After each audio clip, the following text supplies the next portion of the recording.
Okay, I am talking with John Doe. We talked to him previously. He shares a child with somebody that he thinks is psychopathic. And let's just talk a little bit about kind of this is what I've started talking about with people, like what is the experience like for you? What is it like to have experienced kind of everything with regard to your relationship with a psychopath?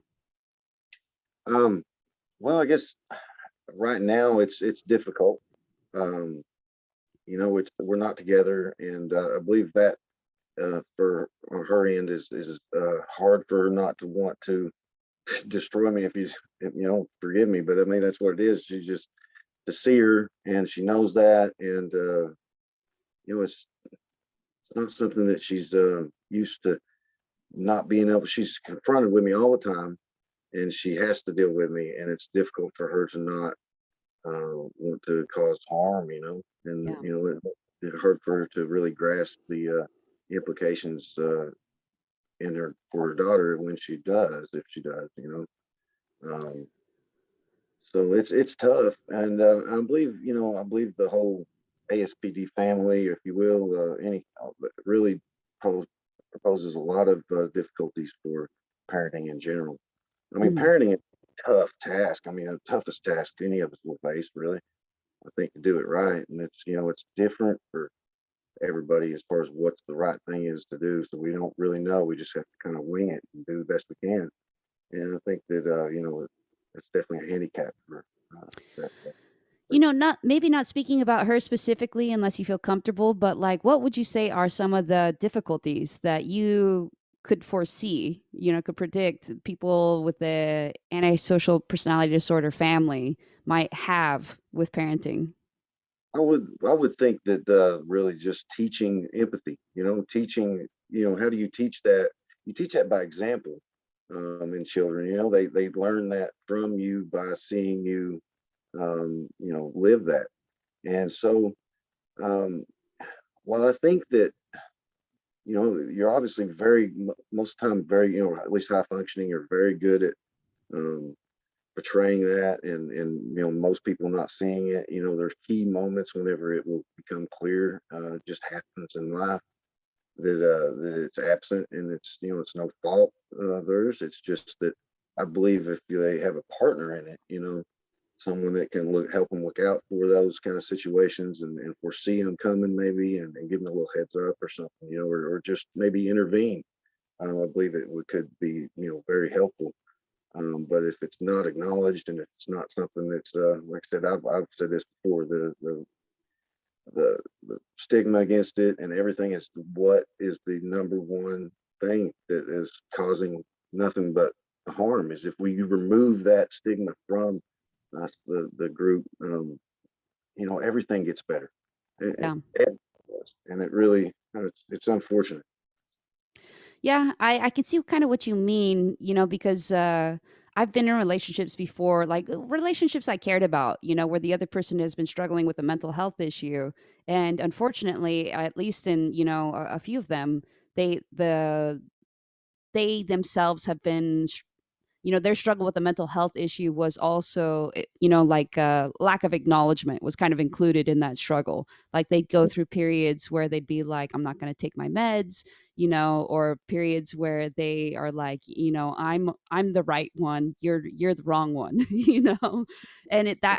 that is really hard because it's already a struggle to have mental health issues. And then when you kind of you don't have the person kind of acknowledging that they're having mental health issues and asking for help, because I see what you're saying, you could work around it. Like if you have a partner and she's like, I just really struggle with this with the child, then it'd be like, oh, no problem, we can work out some way in which I can kind of help, I can step in those moments or whatever. But if she's not willing to acknowledge that, then you don't have that option. And I have to say that is a really great option. I think there is a true loss there for you and for the child and for her. Yeah. Well, and I mean, this is still early into this. I mean, it's an ongoing process, and I'm confident. I have faith that everything is going to happen the way it's supposed to, and I have confidence and a faith in her as a person. She's a beautiful person. I hate that that stigma really, I hate it for her to have to live with that. And the fact that she can't just acknowledge and own who she is, because I see her as a beautiful person, and I see her limitations as what they are. We all have limitations. We all have our strengths and our weaknesses, and the fact that her weaknesses have this thing that she's had to live with her entire life, that caused her to have to pretend, and so much judgment towards her. It's not right. It's not right at all. Yeah.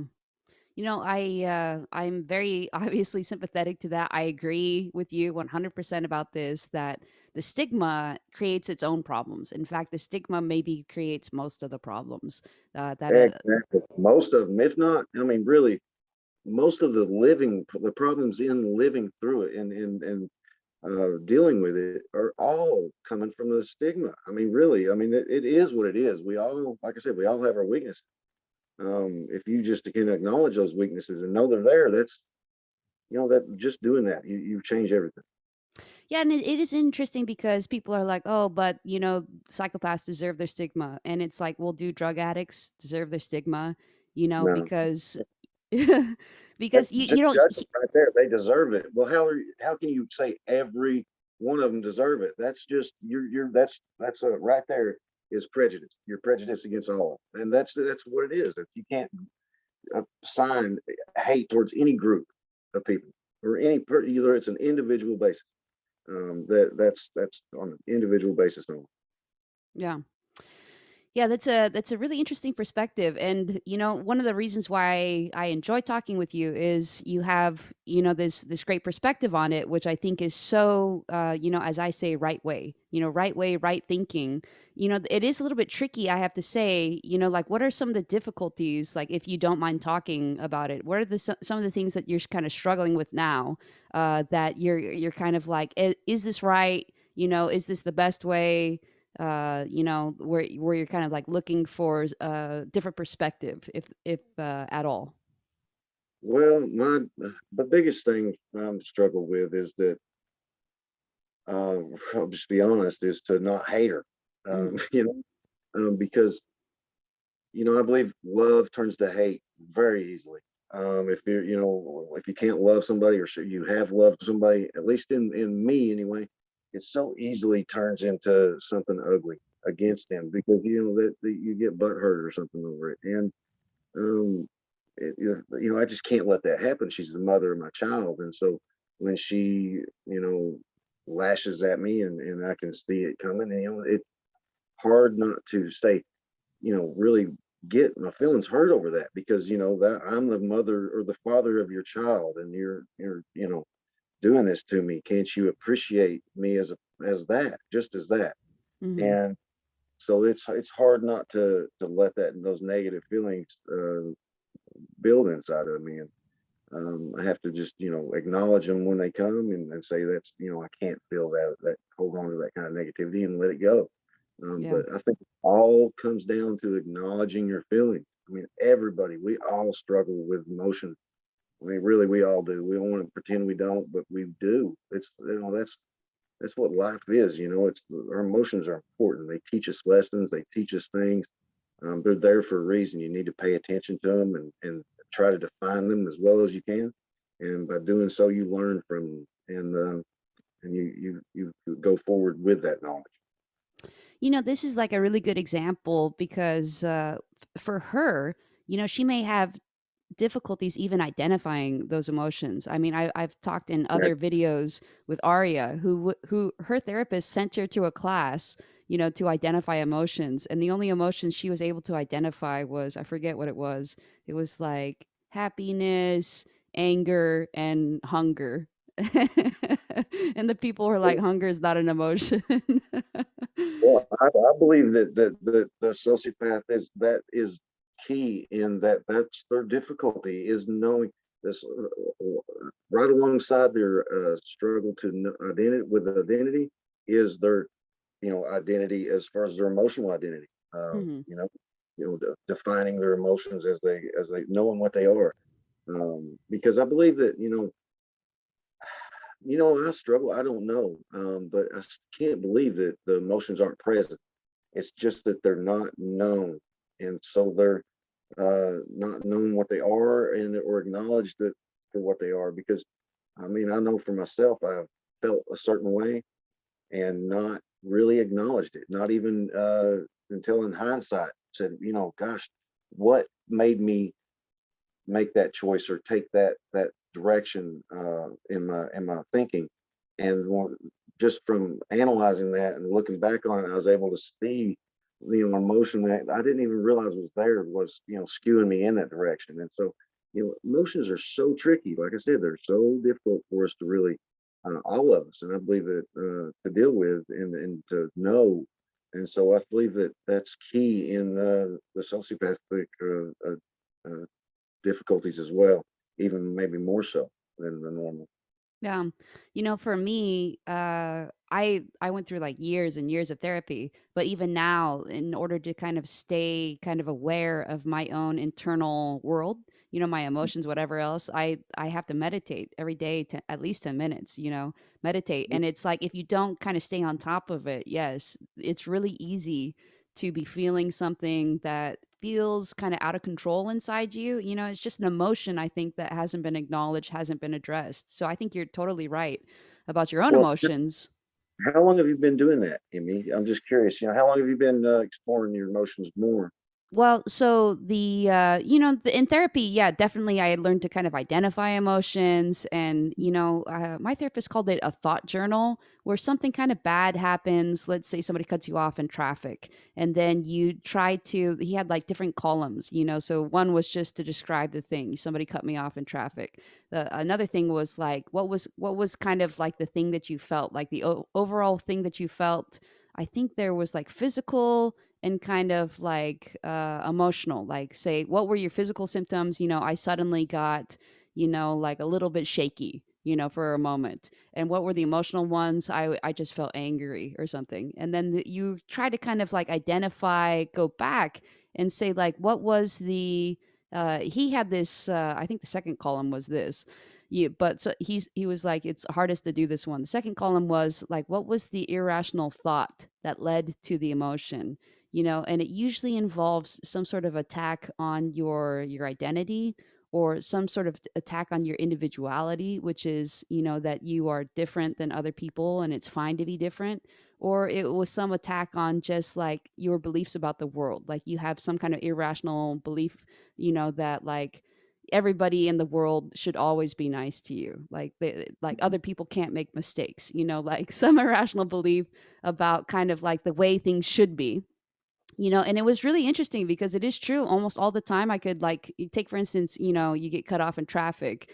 There is kind of an irrational belief there, which is like other people can't make mistakes. Mm.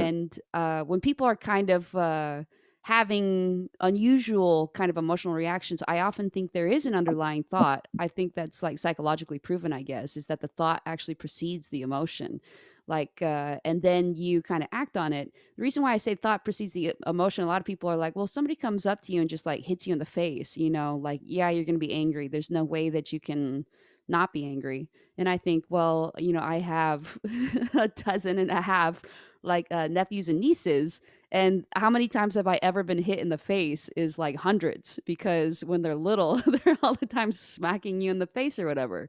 Right. And so it's like, do I get angry at them? No, because your emotions do come from a thought. Your emotions do come from a place of expectation. They do come from a place of context. They do come from these different things. But it is true, like it took me like those years of therapy to learn that. And then it takes the maintenance of the meditation in order to keep aware of that. Because if you don't make space for yourself and to kind of like just check back in with yourself, I have found at least, there's such entropy in the world. It's just like, you have to do push-ups every day. That push-ups are what I do, or go walking or do something for exercise. Otherwise, your body entropy. And you have to do the same thing for your awareness of your emotions. You have to do the same thing, make space for yourself psychologically, emotionally, to kind of, Okay. yeah. That's different. I mean, my thoughts are kind of opposite. I feel like emotions or at least most of the time, they come from nowhere. I mean, they're there for a reason, obviously. They're a reaction a lot of the time, but I don't specifically have control over them until I acknowledge them, by seeing them there. But see, just the fact that I'm acknowledging them and seeing them, well, then they were there before I could even acknowledge. You know what I mean? They had to be there first. So there I have been times where I've not been able to explain or justify or rationalize why I felt a certain way, but it was very clear to me that I did feel a certain way. One thing I'm really curious about the sociopathic, you said one time you referred to the land of resentment. Do you really acknowledge resentment? Can you see it as it's happening? Can you feel the resentment in you?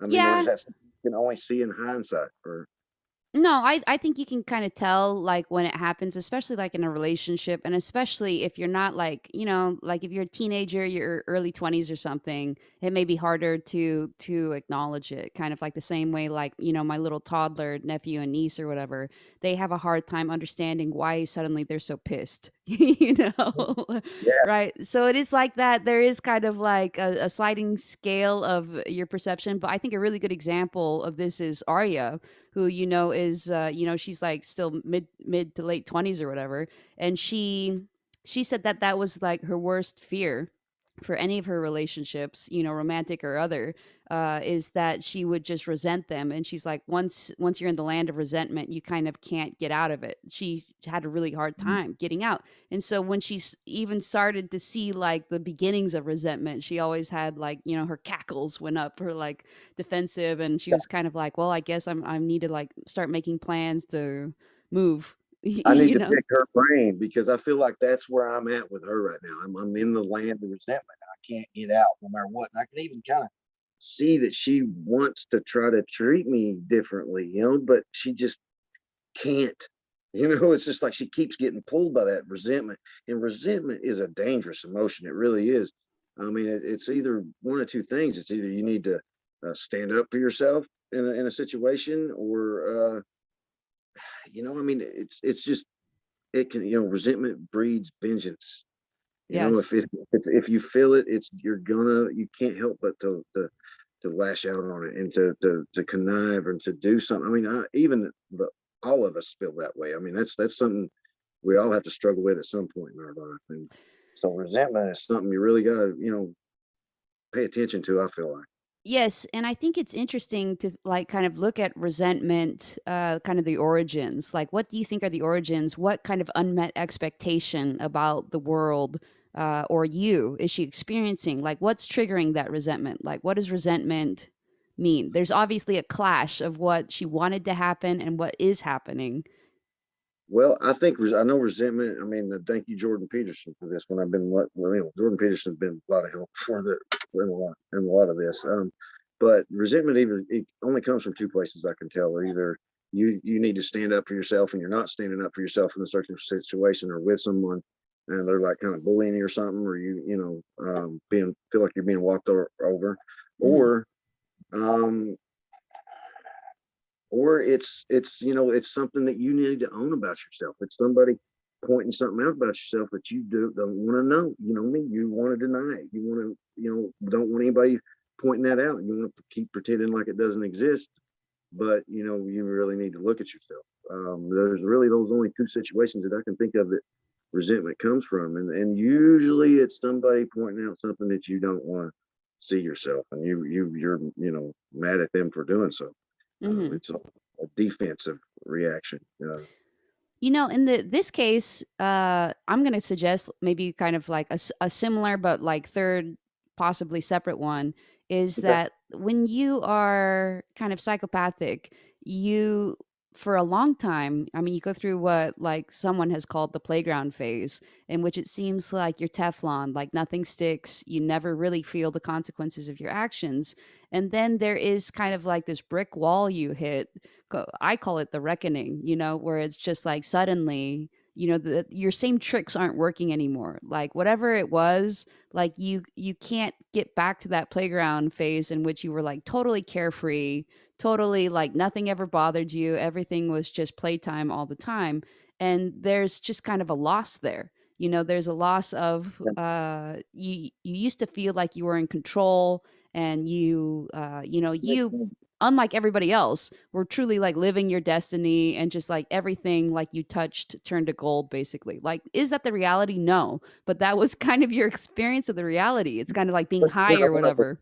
wanted to assign some blame for that, right? Maybe is that what it is? Maybe Well, you want aside that back, you wish you had it, and you got to put the blame somewhere. So maybe it's targeted or misdirected. I don't know. could be targeted. So here's what I've seen, specifically kind of actually in this child custody issue, but also other issues where it's kind of like the psychopath hits like an immovable object, like of whatever else it is, somebody that cannot be manipulated, something that cannot be manipulated because it's just the law. It's like suddenly you're like in prison, and there are things in prison, I understand that can still be manipulated, but the fact that you're there, that can be really hard on a psychopath. Or, like if so like whatever the consequence is, it's something that they cannot get out of, and it's something that they uh they're not used to that. They're not used to being in a situation where they can't just like smooth talk somebody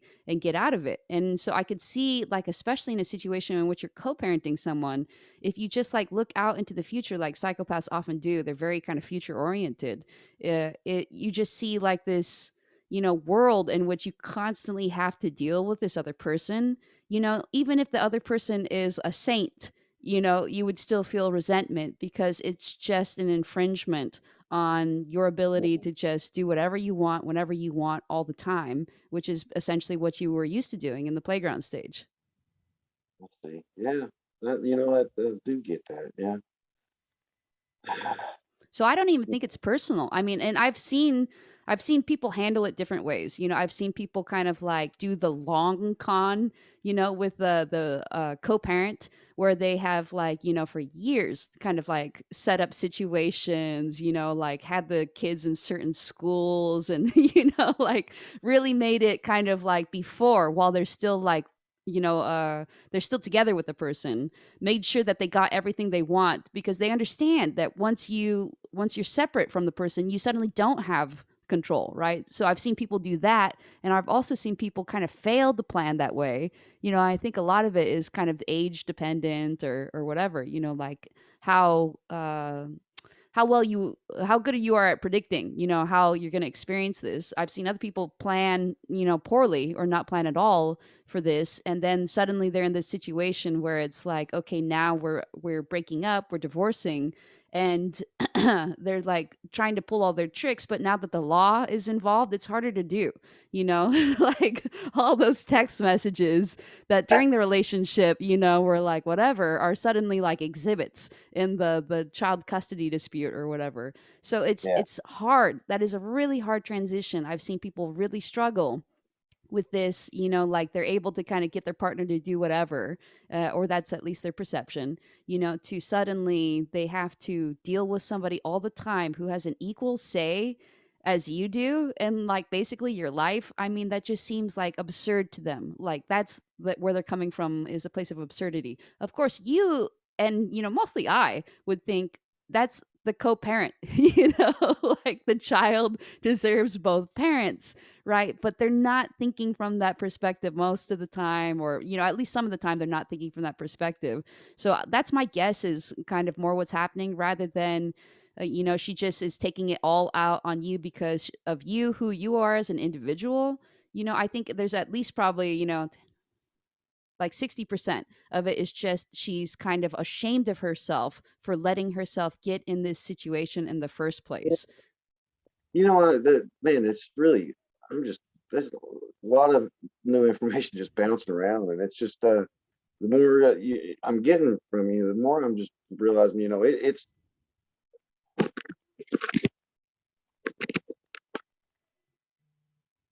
Are you there? Seems like you dropped the phone.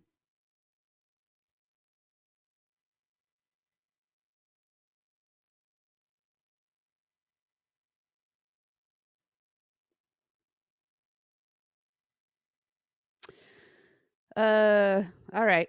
So we may have to pick up with John Doe later, but I'll probably just go ahead and post this because we had some interesting conversation And maybe we'll try to like talk with him later. But I do think that this is, you know, an issue that is difficult for people, is to psychopathic people, is to take a, you know, you're used to having control, you're used to being like the owner of your own destiny, and then suddenly there's something that you can't change, you know, and that's the thing that's so crazy about it, about your life, where you have to be beholden to somebody else, and that is really hard. That's a huge, huge struggle. So we'll try to get John Doe back on and talk to him soon. Thanks, everybody.